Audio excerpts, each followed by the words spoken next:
Olá, boa tarde, tudo bem? Boa tarde, Vocês, tudo jóia, Reni? você está aqui no canal da DUFG.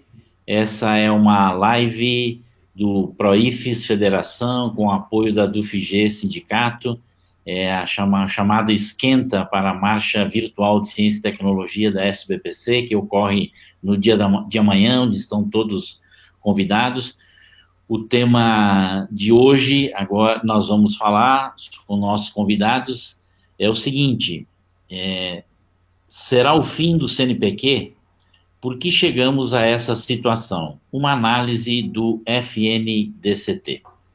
Bom, eu sou o professor Remy Castione, sou professor da Faculdade de Educação e vou apresentar aqui os nossos convidados.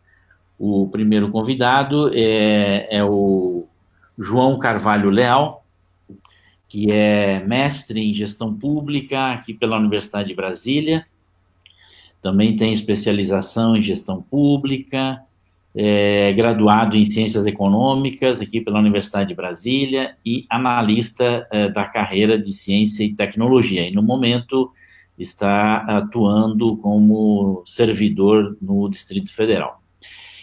Também vai ser o comentador aqui da nossa live, o Dr. Roberto Muniz Barreto de Carvalho, que é graduado, é licenciado em Geografia pela Universidade de São Paulo, mestre em Educação, História, Política e Sociedade pela PUC de São Paulo, e fez o seu doutorado aqui na Universidade de Brasília, né, no CEPAC, Estudos Comparados sobre as Américas, né, é o atual presidente da Associação dos Servidores do CNPq, e também um membro bastante ativo em todos os temas aí ligados à ciência e tecnologia. Bom, feita aqui as apresentações, eu queria dizer que o Proifes Federação é uma entidade sindical que representa os professores federais do Brasil, foi criado há 15 anos, ao longo desse processo se envolveu muito com esse tema da ciência e tecnologia. Hoje tem um grupo de estudos sobre ciência e tecnologia e gradativamente está incorporando nas suas pautas sindicais o tema da ciência e tecnologia. Foi convidado pela SBPC para animar essa marcha, então aqui estamos nós. Espero que todos estejam bem em casa, tranquilos, né, diante das possibilidades. E vamos lá, a dinâmica que nós vamos adotar aqui é o seguinte: o João Leal vai fazer uma apresentação em torno de uns 20 minutos. Depois o Roberto Barreto vai fazer os comentários. E nós vamos, em seguida, abrir para perguntas, né, das pessoas que estão nos ouvindo, nos assistindo, e vamos interagir aqui na medida do possível. Antes de passar a palavra para o João, eu queria apenas dizer para vocês que o João defendeu sua dissertação de mestrado na UNB em 2019. A dissertação tem um sugestivo título de Apoio Público à Pesquisa Científica e Desenvolvimento Tecnológico, a crise do FNDCT na perspectiva da ação pública. Eu vou ler aqui para você, essa dissertação está disponível no portal da Biblioteca Central, né, da Universidade de Brasília. É uma dissertação muito interessante, espero que nós tenhamos muito mais. O próprio João aí está se preparando para ingressar aí no doutorado. E eu vou ler aqui uma pequena introdução para introduzir o trabalho do João, né? Estou correndo aqui os olhos para achar essa introdução aqui que desapareceu aqui da minha frente aqui, mas enfim, eu acho que o, o João aí poderá falar muito melhor do que eu, mas vamos ver se eu consigo aqui apenas ler uma questão aqui que me interessou muito aqui, e que eu acho que os nossos convidados que estão acompanhando vão se interessar mais ainda. Então, ele diz o seguinte, o resumo é a conclusão da pesquisa de que a crise pela qual passa o FNDCT atualmente não pode ser interpretada como uma simples conjuntura de falta de recursos. Essa crise é resultado de disputas políticas que causaram a fragilização da estrutura decisória da governança do FNDCT, instituída sob o princípio da gestão compartilhada entre ministérios setoriais, comunidade científica e setores empresariais produtivos. Então, a não observância desse princípio pela administração pública em meio a disputas políticas provocou o isolamento interinstitucional do MCTI, como órgão central da governança do FNDCT, e, ao mesmo tempo, aumentou a capacidade de influência dos Ministérios da Fazenda e do Planejamento e da instituição FINEP nas decisões sobre a destinação dos recursos do fundo. Bom, então eu só queria, dito isso, eu vou passar aqui a palavra para o João e dizer que esse tema se liga exatamente às 15 horas, nós tivemos um debate sobre ciência e tecnologia aqui no Distrito Federal e a tônica foi exatamente essa, né? Como tem um órgão de coordenação e de gestão, de animação do tema da ciência e tecnologia aqui na política distrital de ciência e tecnologia. Bom, João, você está com a palavra, vamos lá. Excelente, professor Remy. E essa aí é basicamente a conclusão, né, do estudo, e aí eu vou passar algumas informações sobre como nós chegamos, assim, umas pinceladas, né, de como nós chegamos nessas conclusões. De certa forma, como você já falou, a minha pesquisa aí trata da crise atual por qual passa o apoio público às atividades CT no Brasil, especialmente o apoio com destinação de recursos públicos na modalidade não reembolsável do FNDCT, que é aquele dinheiro que vai e que não retorna, né? Inclusive, mais recentemente, vários recursos do FNDCT estão sendo destinados para a modalidade reembolsável, né? Que vai sendo uma alteração. A referência temporal da pesquisa, o foco de análise da pesquisa, aí é o período de 99 a 2002, que foi justamente o período aí da reestruturação do FNDCT com a criação aí dos programas e fundos setoriais de CIT, né? Mas a pesquisa tem um capítulo de análise histórica, né? Mas o foco de análise é justamente nesse período. E para fazer essa análise, foi investigada a relação entre o colapso das destinações de recursos não reembolsáveis, as atividades de CIT e o processo de fragilização política institucional da estrutura decisória do FNDCT, especificamente aí a partir da portaria MCTI 151 de 2004, como você próprio já falou. E para fazer essa análise, foi muito importante a organização aí de uma base de dados, né, com todas as destinações de recursos e também as arrecadações. O anexo da minha dissertação apresenta essa base de dados de maneira detalhada e, quando possível, nós conseguimos chegar aí o desdobramento aí até por ação orçamentária. Em poucos casos que não foi possível desdobrar até a ação orçamentária. E essa base de dados está organizada aí pelas destinações aí a partir dos 4 grupos de pressão que influenciaram e que tentaram influenciar as destinações de recursos. Mais para frente eu vou entrar na estruturação dos grupos, mas quem tiver interesse, o anexo da minha dissertação apresenta essa base de dados com desdobramentos aí, quando possível, até por ação orçamentária.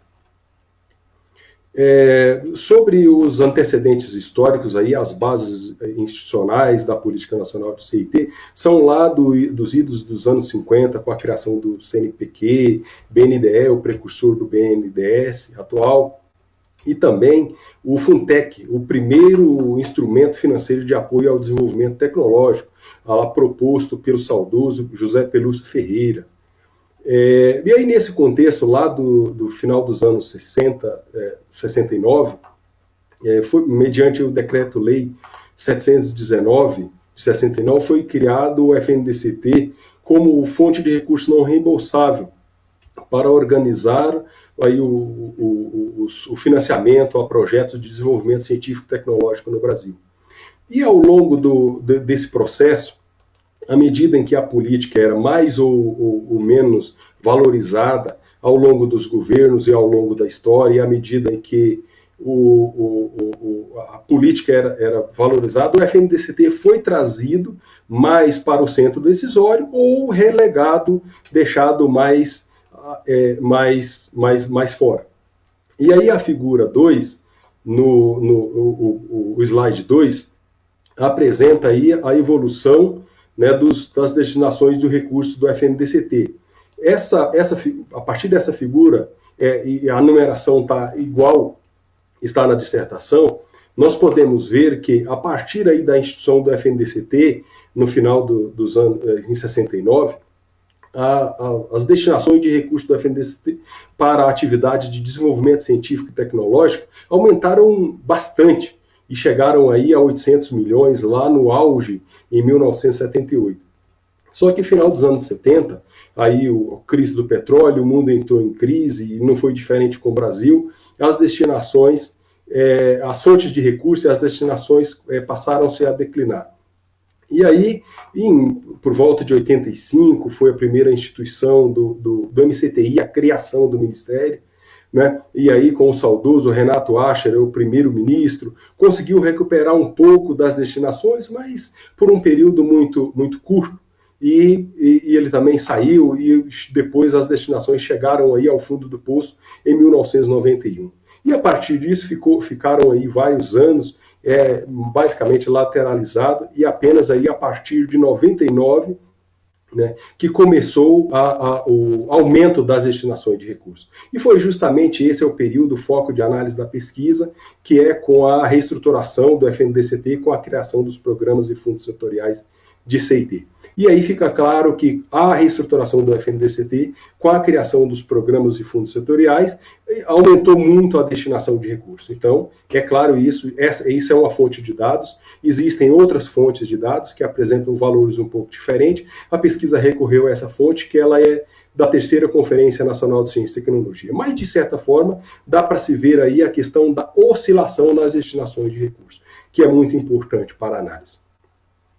Aí, o terceiro slide é a figura que trata dos valores médios das destinações de recursos. Aqui, como a gente chegou em crise, essa figura ela evidencia provavelmente uma pista de que, lá no início do FNDCT, o FNDCT financiava poucos projetos, de projetos de grande vulto, aí que passava aí os 20 milhões de reais, lógico que valores atualizados aí na época eram valores diferentes. E a gente vê que ao longo do tempo os valores médios dos projetos foram diminuindo. E aí a literatura evidencia isso, que fala o seguinte, que os recursos foram pulverizados e tentou-se atender muitas demandas, e aí provavelmente esse aí são fruto de fontes de interesses, de conflitos, e a gente verifica isso, que essa problemática está presente desde há muito tempo. A questão das fragilidades institucionais, como eu já havia dito, o MCTI foi criado em 85, mas foi extinto várias vezes, incorporado a outras secretarias, e essas instabilidades institucionais refletiram nas destinações de recursos. E, inclusive, a literatura, a minha pesquisa relata isso, que o Brasil teve de recorrer aí a fontes, a empréstimos internacionais para financiar a atividade de pesquisa científica e desenvolvimento tecnológico. Uma atividade que certamente não deveria ser financiada com essa fonte de recursos, porque são atividades de alto risco e que não podem ser descontinuadas. E que, se for descontinuada, normalmente, se descontinua, se perde tudo que foi feito nas atividades anteriores. E aí, nesse momento, havia um consenso, né, na literatura e na área, que a instabilidade nas destinações de recursos era um grande problema no financiamento do desenvolvimento científico e tecnológico brasileiro. E foi esse o contexto que ensejou aí a criação dos fundos setoriais aí a partir de 99 até 2002. E aí nesse contexto foram criados, aí o primeiro programa de fundo setorial criado foi o Programa de Petróleo e Gás Natural, e nesse contexto foram criados 16 programas de fundos setoriais com a aprovação de cerca de 15 leis, né, foi aí o auge dos programas de fundos setoriais de CIT. E nesse contexto também foram criadas instâncias decisórias com possibilidade que propiciavam a pacificação desses conflitos que grande parte aí da academia e dos gestores da área já percebiam esses conflitos. A literatura, a minha dissertação também evidencia esses conflitos, e essa instância decisória eram os comitês gestores dos programas e fundos setoriais de CIT.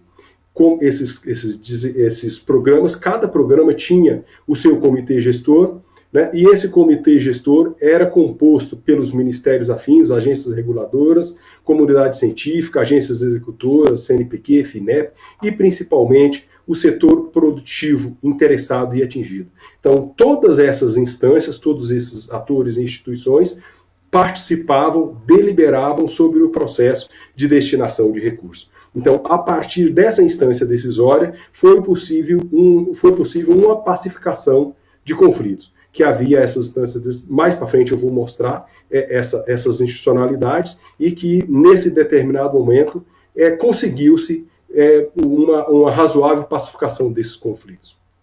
Entretanto, chegou a crise. E aí, como interpretar essa crise? Parte da literatura e no Congresso Nacional, os agentes políticos e parte até dos gestores públicos falam que é uma crise de falta de recursos. Só que há evidências na literatura que não são apenas falta de recursos, que é um processo de desestruturação político-institucional que culminou nessa aparente falta de recursos. E é justamente o principal foco da análise. Aí a minha pesquisa evidencia aí a literatura que fala tanto que é um quanto que é o outro, mas aí o grande desafio é como entender a crise atual do FNDCT a partir de conflitos de interesse. E aí é necessário aí associar essas alterações na estrutura decisória de governança do FNDCT, e principalmente aí a partir de 2004, para o melhor entendimento da capacidade ou poder de influência desses grupos de pressão. Aí a pesquisa identificou 4 grupos de pressão, e aí a gente pode ir para o slide 4. Né?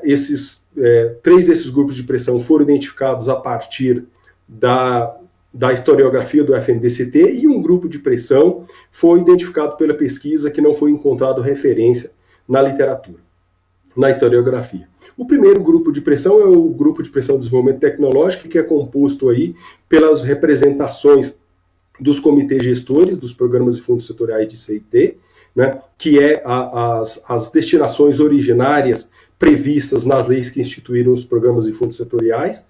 O segundo grupo de pressão é aí a destinação, né, de recursos para equalizações de taxa de juros, é basicamente aí composto por representação da FINEP, e o grupo de pressão fiscal, que é composto aí por representação do antigo Ministério do Planejamento, Orçamento e Gestão e Ministério da Fazenda. E aí o outro grupo de pressão, composto por representantes da academia ou comunidade científica, e aí as bases de dados foram organizadas a partir desses grupos, e as análises também vão ser em torno das destinações desses grupos. As evidências de como se deu as atuações, pesquisa utilizou aí acordos do Tribunal de Contas da União, relatórios da CGU, relatórios elaborados pela própria FINEP sobre o FNDCT, atas normativas do Conselho, de todas as instâncias decisórias, atas de reunião de todas as instâncias decisórias, e principalmente aí o histórico das destinações de recursos, que eu vou mostrar aí alguns gráficos agora em sequência. Aí já entrando aí no slide 5, no slide 5, vamos à questão das alterações da estrutura decisória. A estrutura decisória inicial eram o conselho diretor, né, e os comitês gestores. Cada programa de fundo setorial tinha o seu comitê gestor e que era a instância decisória aí com grandes possibilidades de pacificação de conflitos. E a partir de 2004 foram criados aí o comitê de coordenação dos fundos setoriais e o comitê de coordenação executiva, mediante aí atos normativos infralegais, nem foi mediante lei. E aí essas instâncias decisórias foram criadas e passou a evocar grande parte das competências das outras instâncias decisórias. A minha pesquisa relata aí várias reclamações, principalmente do setor privado, setor produtivo, que não se sentia representado nessas novas instâncias. Então, essas novas instâncias decisórias não possibilitaram as mesmas representações, e aí houve um processo de decisões que culminaram no desvirtuamento das destinações do recurso. E aí a gente passa para o slide 6, que é um resumo, vamos para o slide 6, que é um resumo geral de como ficou as destinações de recursos. Aí são valores médios nas destinações de recursos entre 2000 e 2017, desculpe. Né? Aí 40% foram destinados ao Tesouro Nacional. Aí é o grupo de pressão fiscal. Quer dizer o seguinte, em média, 40% dos recursos do FNDCT entre 2000 e 2017 foram destinados para cumprir superávit primário. E se pegaram no ano de 2017, especificamente no ano de 2017, 52% isso são dados lá da conclusão, mas 52% dos recursos de 2017 foram destinados ao Tesouro Nacional. A destinação de créditos da FINEP, 15% foram destinados ao longo do período. Agora, se pegar especificamente o ano de 2017, 33%. Então, 85% dos recursos do ano de 2017 foram destinados para cumprir superávit primário e equalização de crédito e equalização de juros da FINEP, que é um desvirtuamento originário da política originária. Daí, para o grupo de pressão da academia, 12%, né? E depois aí o grupo que é o centro da pesquisa, que é o desenvolvimento tecnológico, 32% em média. E no final, apenas 7%. De certa forma, isso aqui já enseja bastante a conclusão que, em média, a área central da política recebeu 32% em média e no último ano recebeu apenas 7% das destinações de recursos. Então, não há política de desenvolvimento científico e tecnológico que se mantém viável recebendo apenas 7% dos recursos que originalmente deveriam ser destinados a essa área. Aí agora vamos para o slide 7, que ele é simplesmente uma questão de comparação, né, de maneira mais clara, aí são o grupo do desenvolvimento tecnológico e o grupo de pressão fiscal. Aí a gente vê que ao longo do tempo, o grupo de pressão fiscal foi recebendo a maior parte dos recursos e o desenvolvimento tecnológico foi recebendo muito menos. Vamos agora para o slide 8, que vai apresentar aí a questão, especificamente, né, a questão aí da equalização de crédito e taxa de juros. Vê também que os recursos estão indo de forma, desvirtuando a previsão originária da política. Aí no slide 9, no slide 9 agora, sobre apenas a questão do recurso originário para o desenvolvimento tecnológico e os recursos contingenciados. Então, vê-se bastante que, a partir das mudanças que houve no Ministério, grande parte dos recursos foram contingenciados. Agora vamos para o slide 10, que é o slide que consolida né, os dados originários, assim, em maneira mais clara, é o desenvolvimento tecnológico, que seria a área originária da política, e o mais escuro, que é as áreas não previstas originariamente na política. E aí, com base nesse dado, que fundamenta a principal conclusão da pesquisa, que é: os recursos existem, eles não estão indo para as áreas originariamente previstas na política, nas leis que instituíram a política. Então, na verdade, o que tem hoje são destinações que desvirtuaram as leis e a política originária criada lá entre 99 e 2002. Aí, a partir, essas são as principais conclusões, e dá para observar que a problemática é uma problemática que vai muito além da falta de recursos e que passa por uma necessária análise da estrutura política institucional das instâncias decisórias do FNDCT. E fica clara também que a pacificação desses conflitos, dos interesses que existem ao longo do tempo, né, só será possível a partir de ideias embrionárias, como tentou-se criar, criando contextos em que todos os atores interessados e atingidos deliberavam abertamente sobre as destinações de recursos. Tem algumas outras conclusões aí, como o próprio professor Remy falou, sobre o isolamento político-institucional do MCTI sobre as instâncias decisórias. Aqui eu não tenho evidências disso, mas a dissertação apresenta sobre como foi se dando nas instâncias decisórias os atores e instituições que participavam dessas instâncias decisórias. E aí isso evidencia, né, eu não apresento aqui, mas a dissertação apresenta isso, que é a dificuldade nessas instâncias decisórias. A dissertação apresenta também algumas possibilidades, né, de como resolver isso para frente. Existem alguns modelos que poderiam ser utilizados, apesar que estão sendo questionados aí agora com a remodelação dos fundos, aí o modelo do FAT, mas aí são instâncias decisórias que eu acho que poderiam ser colocadas em discussão. O modelo que criou os programas e fundos setoriais de CIT é um bom protótipo. Eu acho que vale a pena revisitar isso. Eu acho que vamos ficar por aqui e vamos abrir para a discussão.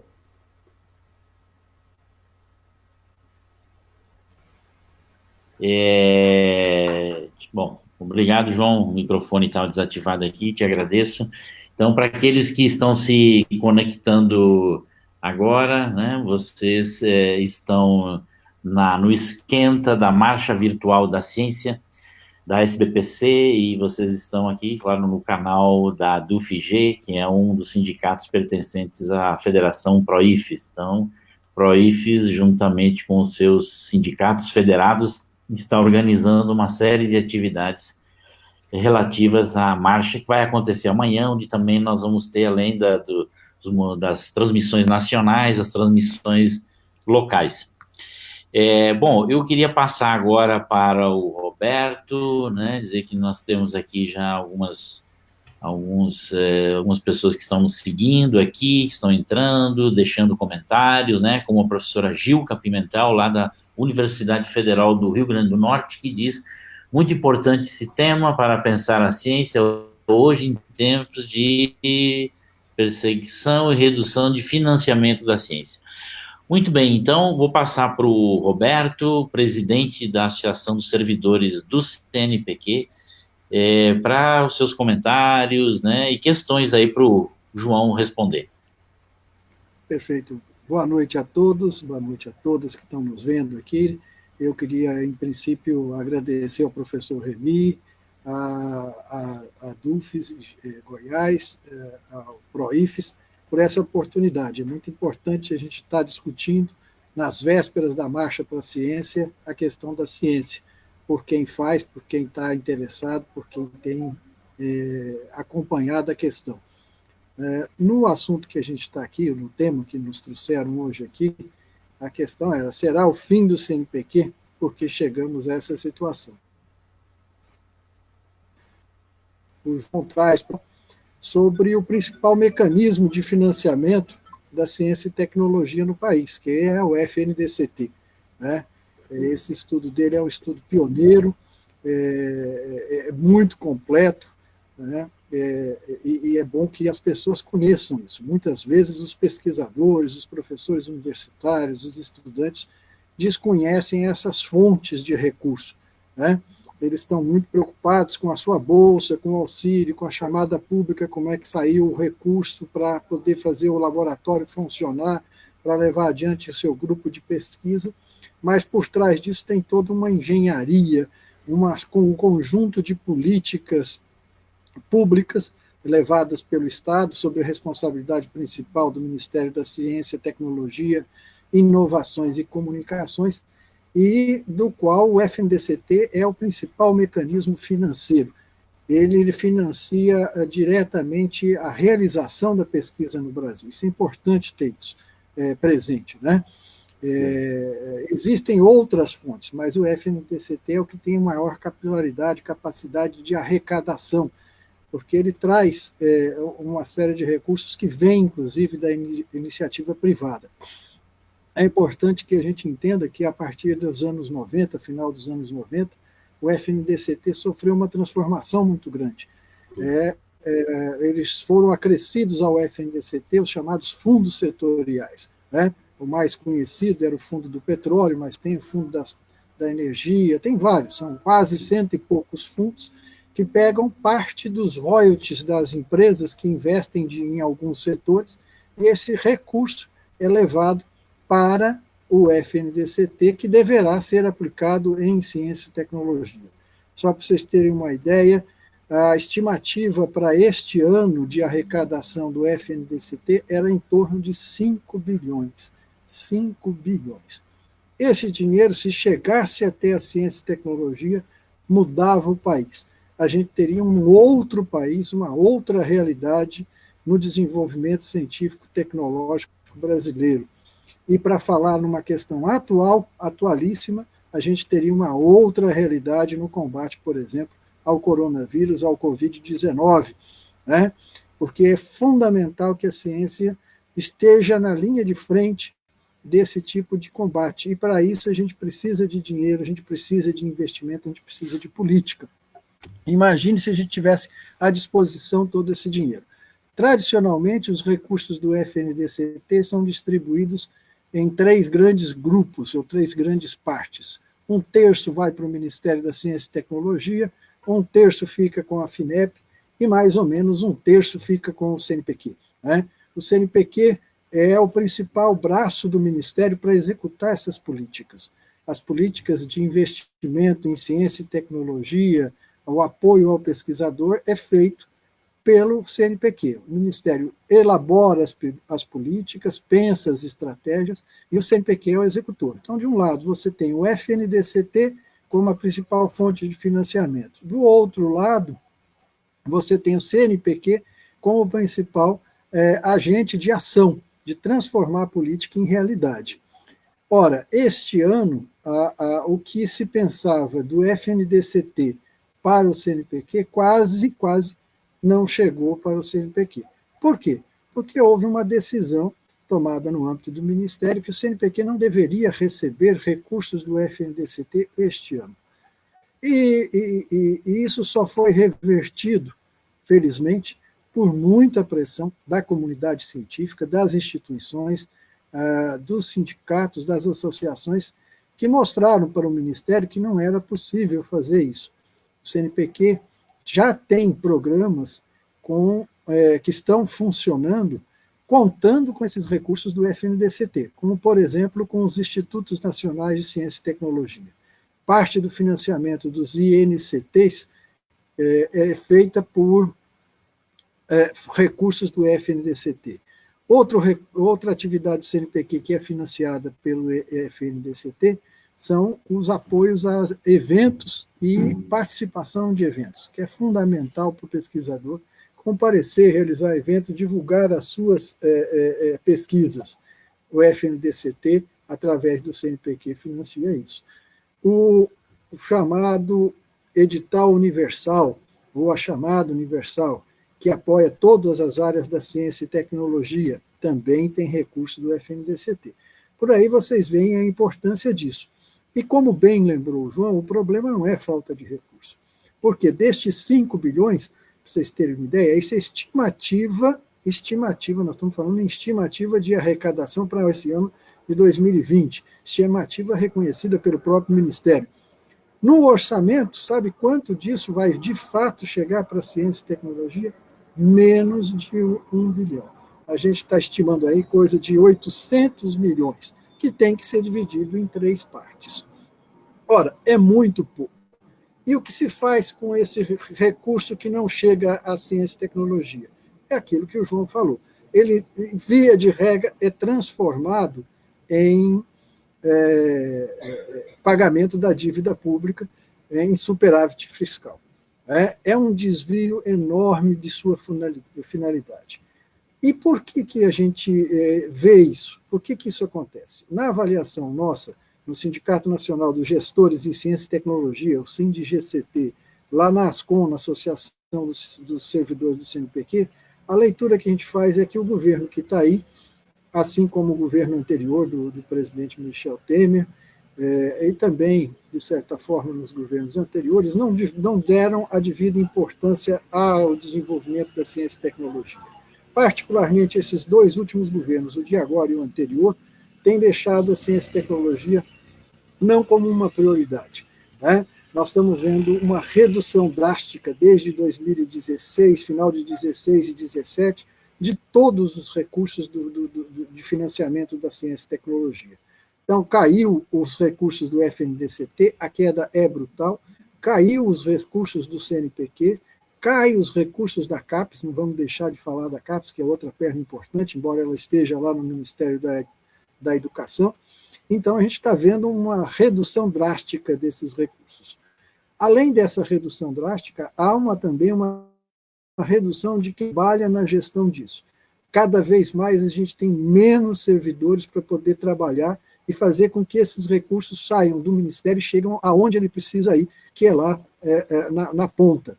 E, por fim, a gente está vendo também um sucateamento das instituições de pesquisa. O pessoal que é professor universitário, que está acompanhando aqui, filiado aí o PROIFES, às universidades federais, sabe do que eu estou falando.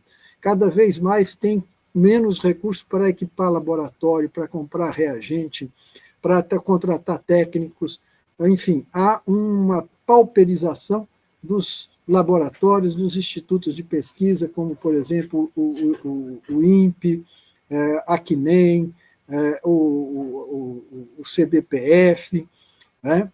E isso está dentro de uma concepção deste governo do que é a ciência e tecnologia. Este governo, para eles, a ciência e tecnologia não é uma área importante. Eles veem a ciência e tecnologia como apenas um mecanismo para a inovação, mas não é qualquer inovação.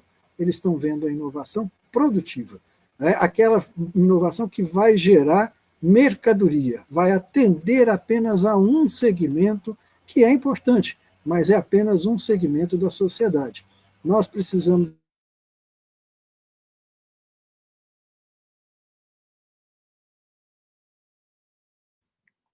Tivemos um problema aqui no áudio. Voltou.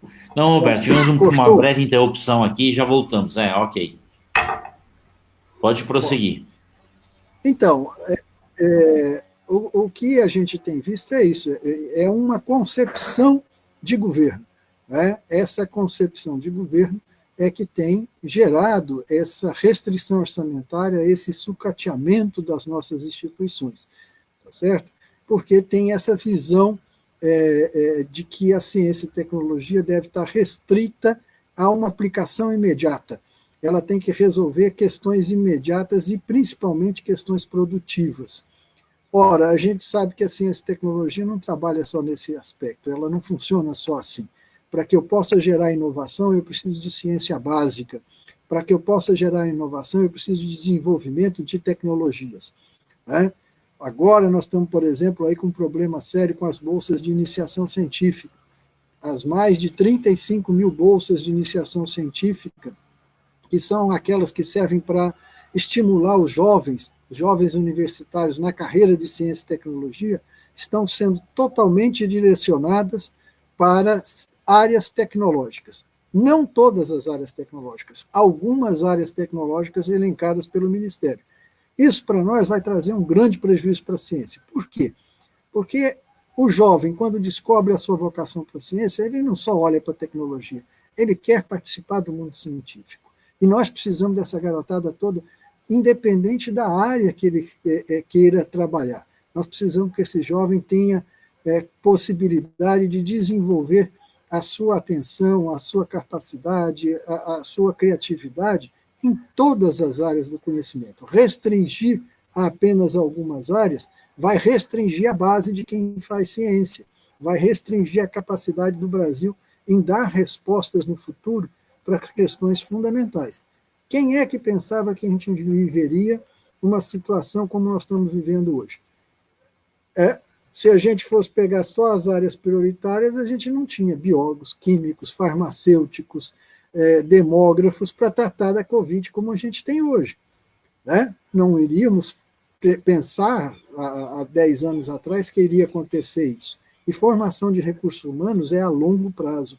Hoje você pega um garoto lá na iniciação científica, ele vai levar os 4 anos da graduação, se fizer a graduação em 4 anos, 2 anos de mestrado e mais 4 de doutorado para ele poder, de fato, contribuir com o desenvolvimento brasileiro. Então, eu queria concluir que é fundamental que a comunidade, que os professores, que os estudantes reflitam sobre essa questão e estejam juntos na defesa da ciência e tecnologia. Defender a ciência e tecnologia hoje significa defender um futuro para o país. Venham com a gente amanhã na marcha e continue com a nossa programação aqui do ProInfes. O Roberto tem uma visão, né, do dia a dia lá do CNPq. Eu também queria registrar aqui, nós temos um conjunto de professores acompanhando a nossa discussão, mas eu queria fazer uma provocação aqui para o João, né? Inclusive, quando eu iniciei, para os que não estavam aqui, né, eu iniciei a transmissão aqui lendo o sumário da dissertação dele, que é uma dissertação muito interessante. Eu convido vocês, o Roberto já fez menção aí, inclusive, que é um trabalho de fôlego, né? Foi um trabalho muito interessante para quem quiser entender ciência e tecnologia e a atual crise, apoio público à pesquisa científica e desenvolvimento tecnológico, a crise do FNDCT na perspectiva da ação pública. Então, o João, pelo que eu li aqui no resumo, e já tinha visto em algum momento isso, ele fala uma coisa que, quer dizer, nós da comunidade científica temos um grande apreço pelo professor Sérgio Rezende. E o João coloca aqui, em 2004, houve um ponto de ruptura no FNDCT. Eu queria que você explorasse um pouco mais o que aconteceu, isso que, ao que a gente pode aprender aqui, a crise foi acelerada, ou seja, houve um aprofundamento da crise a partir dessa data, que o Sérgio Rezende, na verdade, ele assume o ministério depois do Roberto Amaral, né, que teve uma crise lá envolvendo as discussões, né, as posições políticas dele, e acabou tendo aqui um período que acabou contribuindo para essa crise aqui do FNDCT. Tem uma outra questão que aí talvez eu vou colocar para o Roberto, que é principalmente nós que atuamos aqui no Norte, Nordeste, Centro-Oeste, é que em vários editais nós temos muita dificuldade de garantir os 30%. A lei, né, diz assim que os investimentos em ciência e tecnologia, necessariamente 30% tem que ser destinados para o Norte, Nordeste, Centro-Oeste. Nós temos alguns programas onde isto não se efetiva, né? Então, por quê? Como é que nós temos que fazer? E por isso que o Norte, Nordeste e Centro-Oeste são sempre preteridos, né? E também queria lembrar, se vocês puderem destacar, por exemplo, eu vi agora, eu fui olhar o orçamento da FAPESP, o orçamento da FAPESP é maior do que o CNPq, né? E aí tem uma grande questão que sempre me ocupou e me incomodou nesse período, né? Porque, na realidade, o CNPq abastece todo o sistema nacional. E nós temos fundações de apoio à pesquisa nos estados muito poderosas, com orçamentos muito importantes, como é o caso da FAPESP, da FAPEMIG, da FAPERJ até então. Então, quer dizer, o CNPq acaba distribuindo recursos para pesquisadores no Sudeste, que tem agências poderosas, inclusive essa que eu disse, que a FAPESP tem mais dinheiro do que o CNPq. Então, por que o CNPq não se dedica a atuar aonde, na realidade, nós não temos condições, não temos recursos, e essa crise, né, que nós estamos vivendo nos estados, né, estão perdendo a arrecadação, nós não temos condições de sustentar os sistemas locais de ciência e tecnologia. Então, por que nós, no CNPq, como uma grande agência nacional que pensa o país, não se ocupa exclusivamente para atuar nessas regiões? Bom, João, juntei várias coisas aí, então vamos lá. Se você me permite, eu vou entrar um pouquinho depois, né? Vamos falar primeiro da ruptura e tal, mas é porque acabou de estar saindo agora, já saiu, um artigo meu que trata, inclusive, da regionalização, né, dos recursos do FNDCT, tratando questões federativas, saiu agora na revista Economia e Sociedade, agora de janeiro de 2020. Já está disponível lá no site da revista. Eu vou pesquisar, já vou botar aqui nos comentários aqui o artigo. Beleza. Mas especificamente sobre a ruptura, como quase todo grande mal, ele aparentemente é colocado como um bem, né? E a ruptura aconteceu inicialmente lá com a questão das ações transversais, que inicialmente as legislações vinculavam os recursos a uma determinada fonte. O recurso que originava, por exemplo, de um setor mineral só podia ser destinado à área mineral. O recurso que vinha de determinada área econômica só poderia ser destinado à pesquisa e desenvolvimento naquela área. E o que acontecia? No final do ano, não se conseguia destinar os recursos por diversos problemas, e aí esses recursos não eram gastos, né? E aí surgiu o grande iluminado lá para falar, então vamos desvincular. No primeiro momento, como uma ideia muito boa, né, para dar uma destinação para o recurso que não conseguiu ser utilizado, ele ficaria para o ano seguinte. Então, aparentemente, foi lá a instituição lá das ações transversais, a partir da portaria MCTI 151 de 2004, e aí foi lá a criação, e também foi lá com a criação do Comitê de Coordenação dos Fundos Setoriais, né? E aí, a partir da criação desse comitê e da instituição das ações transversais, que foi ocorrendo a grande ruptura. Não apenas institucionalmente, criou-se uma nova instância decisória, que passou a evocar competência das outras instâncias e foi criando ruído nos comitês gestores, que era o ambiente em que todos os atores interessados e atingidos deliberavam sobre a destinação de recursos.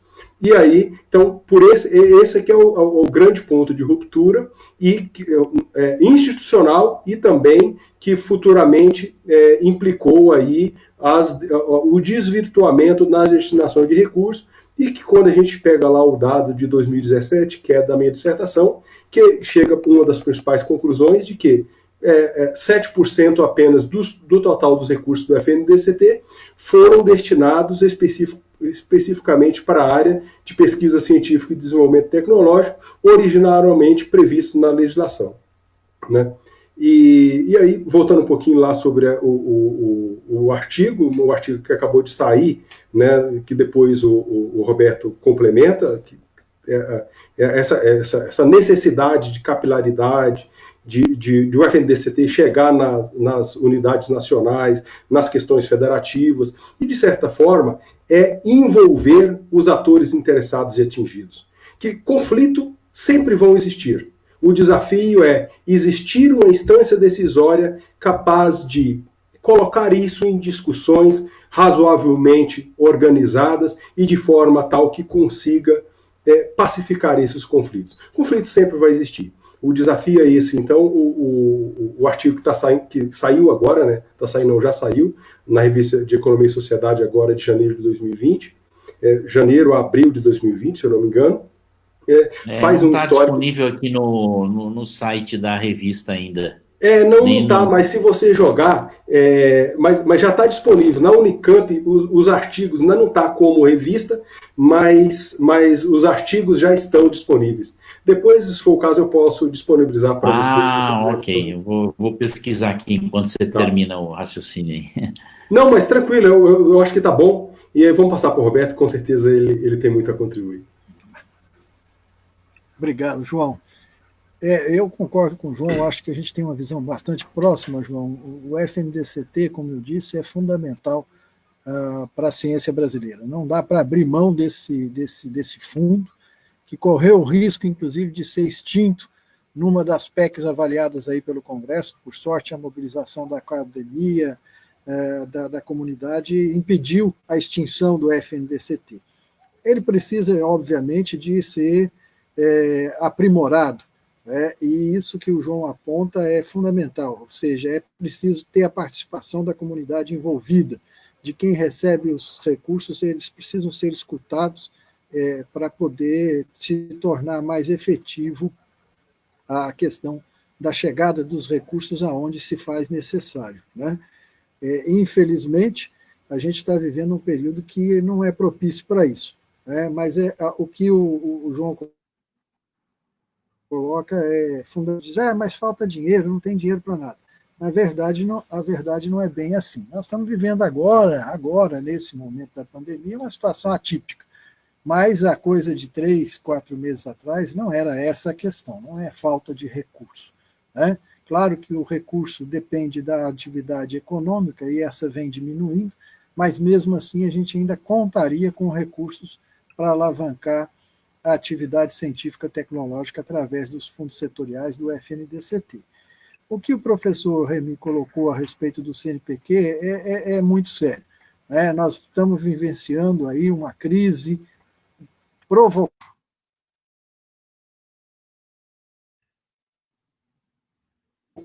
no CNPq, porque não é uma falta do CNPq poder atuar. Na verdade, se trata de um conjunto de políticas que vem estrangulando o CNPq ao longo do tempo. Seu orçamento vem diminuindo, constantemente vem diminuindo. Para vocês terem uma ideia, até os princípios dos anos 2000, 2005, 2006, o orçamento do CNPq era 6 vezes o orçamento da CAPES, que está no Ministério da Economia, da Educação. Hoje, o orçamento da CAPES é 6 vezes, se não mais, que o orçamento do CNPq. Então, o CNPq só vem perdendo. O orçamento deste ano para o CNPq é o menor desde 2006. Nosso orçamento hoje se equivale, em valores brutos, ao que foi utilizado em 2006. Vocês veem, a ciência cresceu, o país cresceu, e nós estamos com um orçamento de mais de 10 anos atrás. Não é possível que uma agência, por mais capacidade que ela tenha, e a gente tem lá capacidade instalada, possa apresentar resultados com isso. Este ano, professor Remy, a situação se tornou mais séria.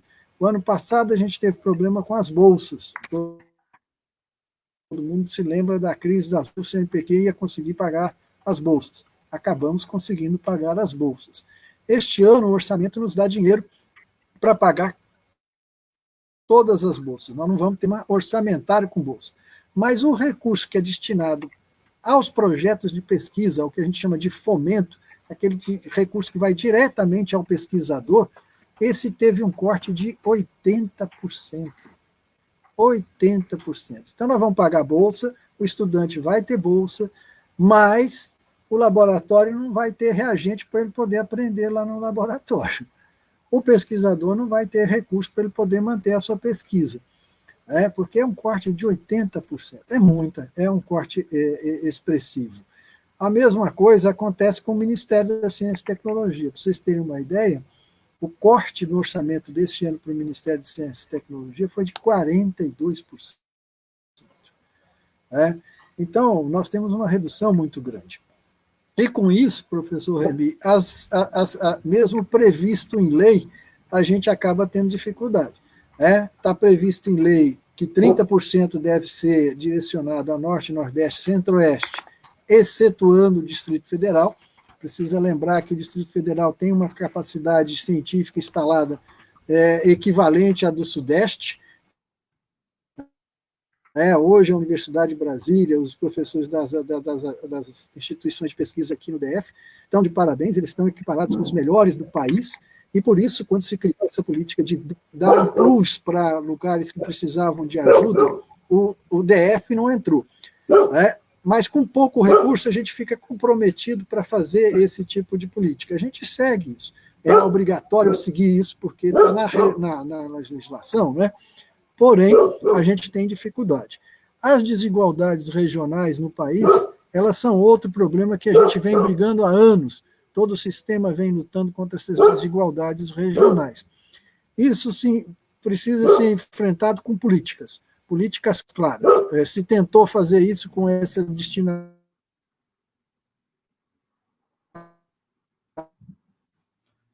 de 30% de cada edital, requisitos aí de atender aonde tem uma concentração maior de pesquisadores, como, por exemplo, em São Paulo, Minas Gerais, Rio de Janeiro, alguma coisa no Rio Grande do Sul, em Pernambuco a gente tem uma...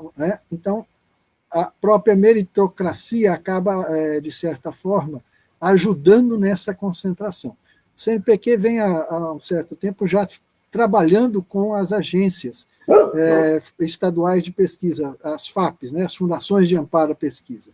Hoje o CNPq transfere grandes somas de dinheiro, quando tinha, agora a gente quase não tem, mas para programas que são implementados pelas Fundações de Amparo à Pesquisa. Por exemplo, aqui no DF, nós temos 4 grandes programas que são financiados, metade do financiamento deles são feitos pelo CNPq.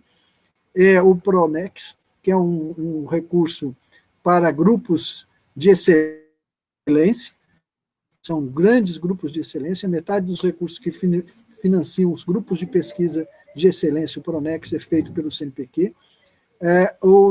Para jovens pesquisadores, a gente tem um programa para jovens pesquisadores, também através da FAPDF, e tem um para grupos em consolidação, que também é feito 50%. Isso a gente faz com todas as fundações, com a FAPESP, com a FAPEMIG, com as FAPs no Nordeste.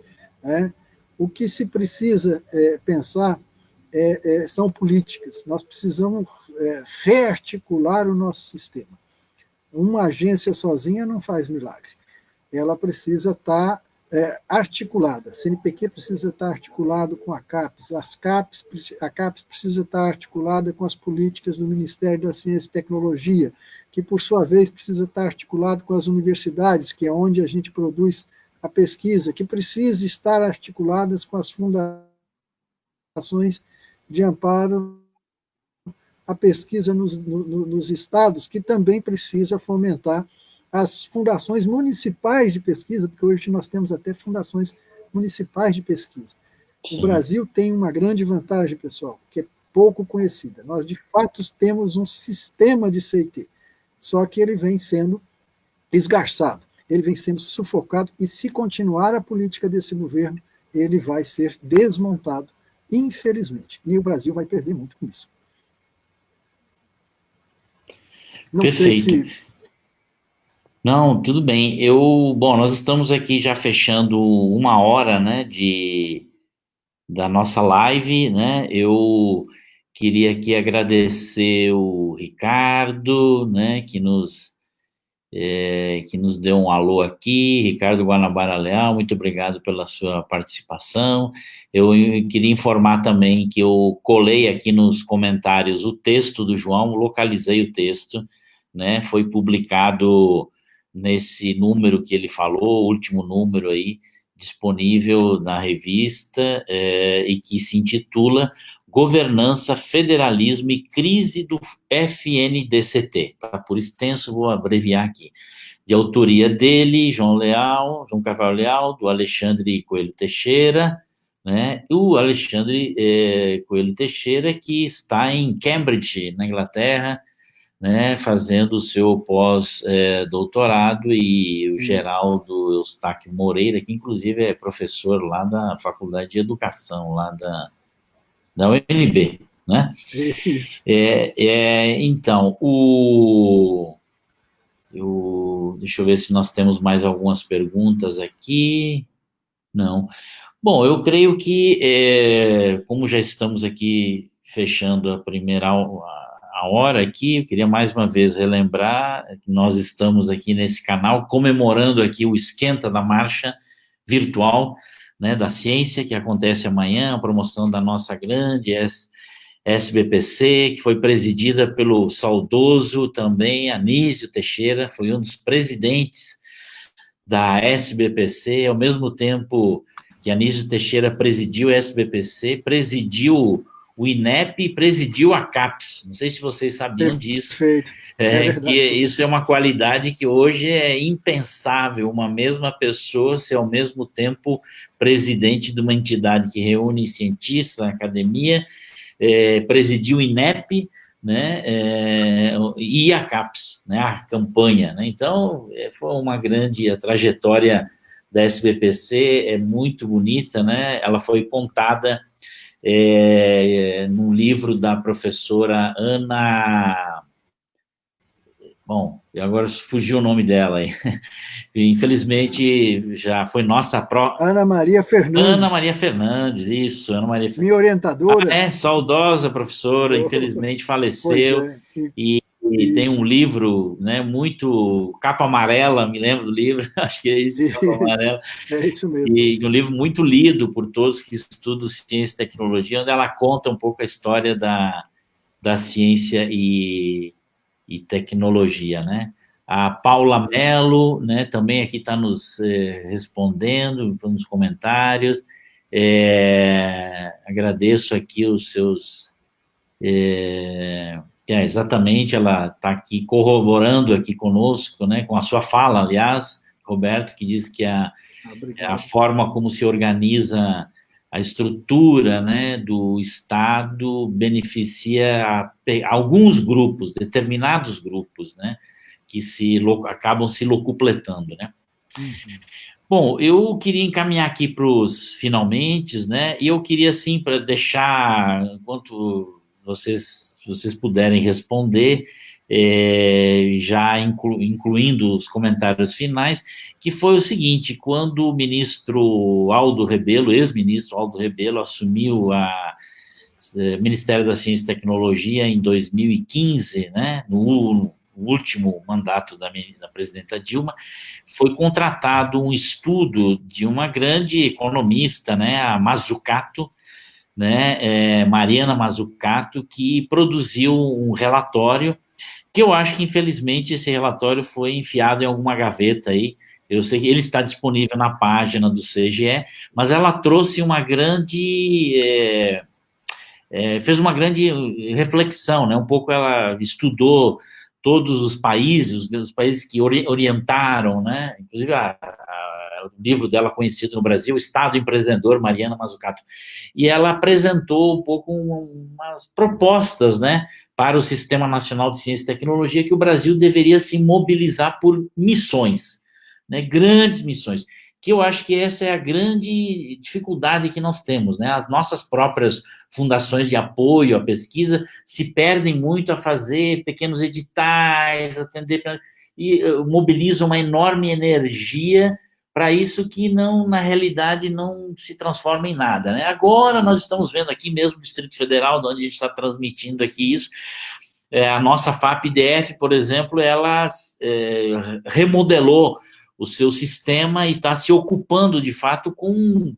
Não acho que não é bem missões ainda, mas vamos dizer que é pré-missões.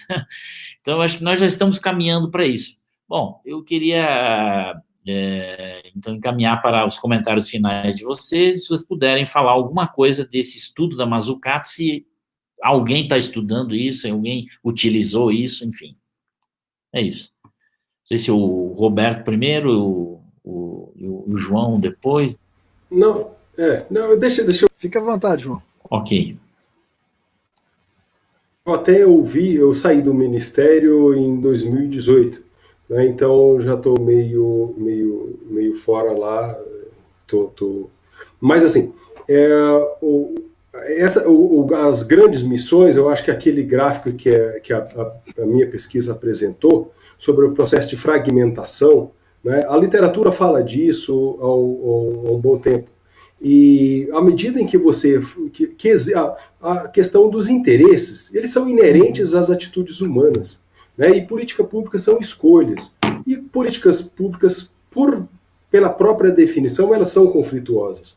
O grande desafio é construir instâncias decisórias com capacidade de pacificar e ordenar a solução desses conflitos, né?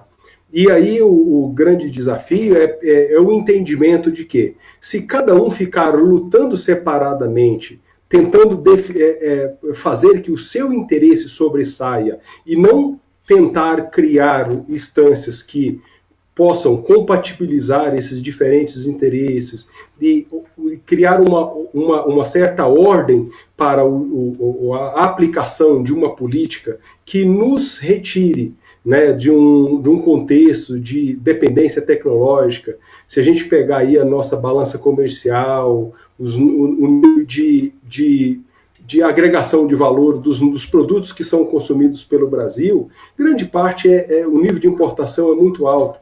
E, na verdade, o pano de fundo é todo esse.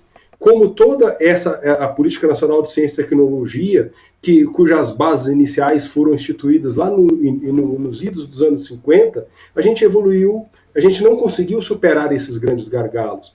E aí a minha pesquisa evidencia esses conflitos de interesse e, em momentos fragmentados, a gente conseguiu criar algum protótipo que conseguiu apaziguar ou pacificar esses conflitos. Mas, no geral, sempre sobressaem outros interesses e aí a gente acaba não tendo de atingir interesses fragmentários, não ordenados, e aí as instâncias decisórias que deveriam ordenar e coordenar a Política Nacional de Ciência e Tecnologia não se organiza. Que, de certa forma, deveria ser aí o Sistema Nacional de Ciência e Tecnologia, que ele ele se reestrutura, mas se enfraquece, e aí vai nos altos e baixos, que como pode ser visto também aí pelos fluxos, pela série das destinações de recursos. Basicamente isso. Eu agradeço bastante pela oportunidade de participar desse evento, né, de apresentar aí o esforço da minha dissertação, que certamente não foi conseguida sozinha, foi com o apoio, né, do Alexandre, do Edilson, de todos os colegas lá do Ministério da Ciência e Tecnologia, que eu tenho muito orgulho de participar. E estou sempre à disposição quando vocês acharem que eu puder contribuir. Muito obrigado, João. Nós que agradecemos. Eu passo a palavra para o Roberto agora. Não, vou tentar ser breve. A pergunta e a provocação do Remy é complexa, mas é fundamental. Muitos estudos são feitos, professor Remy. Tem muita gente boa, como a professora Mazzucato, pensando a ciência e tecnologia no país, tentando fazer isso a partir de bases científicas, apartamentos. O problema é converter esses estudos em políticas públicas, né? E o João traz uma contribuição aí no estudo dele, que é a gente entender que as políticas públicas são feitas por grupos de pressão. E a gente precisa entender isso, a comunidade precisa entender isso, o usuário de ciência e tecnologia precisa entender isso, até para poder fazer com que essas políticas vão para um lado ou para o outro, ou siga uma certa continuidade. Um dos problemas que eu vejo no sistema brasileiro de ciência e tecnologia é essa questão da continuidade, né? A gente não tem as políticas de longo prazo, que são fundamentais para o desenvolvimento científico de qualquer país, não é só o Brasil. né? A gente vê os países aí ditos desenvolvidos, eles têm políticas a longo prazo, e independente de governo, essas políticas vão sendo tocadas. Existem políticas de Estado e políticas de governo. Infelizmente, as políticas de governo que aqui no Brasil se sobrepõem às políticas de Estado.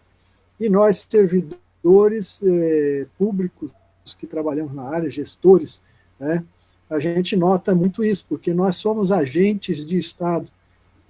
A gente trabalha para o Estado e não somos agentes de governo. Às vezes as pessoas confundem um pouco disso. Eu, claro, tenho que seguir uma diretriz do governo, mas eu estou cuidando do interesse público, como servidor público federal. O que eu acho é mais ou menos o que o João disse. É legítimo um governo pretender estabelecer prioridades. É legítimo, é correto. Nós não nadamos no mar de recursos. O problema é como estabelecer estas prioridades. Excelente. Processo. Não é isso o processo? Isso. A questão de estabelecer grandes temas pode ser uma diretriz importante para o nosso sistema. Nós vamos focar em quê? Agora, não pode ser esses temas estabelecidos a partir de uma mente iluminada, sozinha, solitária, como, por exemplo, do ministro, por mais que gostemos dele, ele vai acabar deixando alguma coisa de fora.